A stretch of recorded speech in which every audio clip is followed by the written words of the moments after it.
పట్టభద్రుల ఎన్నికలు కృష్ణా గుంటూరు జిల్లాలో కూటమి తరఫున ఆల్బర్ రాజేంద్ర ప్రసాద్ గారు పోటీ చేస్తున్న విషయం ప్రతి ఒక్కరికి తెలిసిన సందర్భంగా ప్రజలందరూ కూడా కూటమి ప్రభుత్వం గత 9 నెలల నుంచి గౌరవ ముఖ్యమంత్రి గారు చంద్రబాబు నాయుడు గారి ఆధ్వర్యంలో చేస్తున్న కార్యక్రమాలు రాబోయే రోజుల్లో ఒక చక్కటి అభివృద్ధి సంక్షేమం ప్రణాళికతోటి మేము ఆలోచించుకునే విధంగా ప్రభుత్వం నుంచి ప్రతి కుటుంబాన్ని ఆదుకోవాలని ఒక తపనతోటి అనేక కార్యక్రమాలు తీసుకొస్తా ఉన్నాం.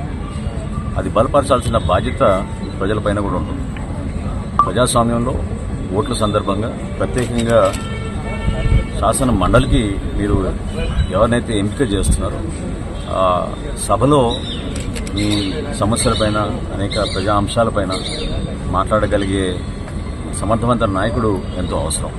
సో ఖచ్చితంగా రాబోయే రోజుల్లో ప్రతి కుటుంబాన్ని ఆదుకోవాలనే ఒక తపన, భవిష్యత్తులో విద్యార్థులకి కావలసినంత ఉపాధి అవకాశాలు, రాష్ట్రంలో మనం పెట్టుబడులు తీసుకొచ్చి పరిశ్రమలు ఏర్పాటు చేయాలని ఒక తపన, ముఖ్యమంత్రి గారికి ఉన్న విజన్ని ఇంప్లిమెంట్ చేయడానికి క్షేత్రస్థాయిలో నాయకత్వం, ఇవన్నీ కలిపి మేము కలిసికట్టుగా పనిచేస్తూ భారతీయ జనతా పార్టీ, జనసేన, తెలుగుదేశం పార్టీ 3 కూడా సమైక్యంగా ప్రజలకి ఇంకా మెరుగైన అవకాశాలు, మెరుగైన సేవలు అందించడానికి మాకు ఒక మంచి అవకాశం.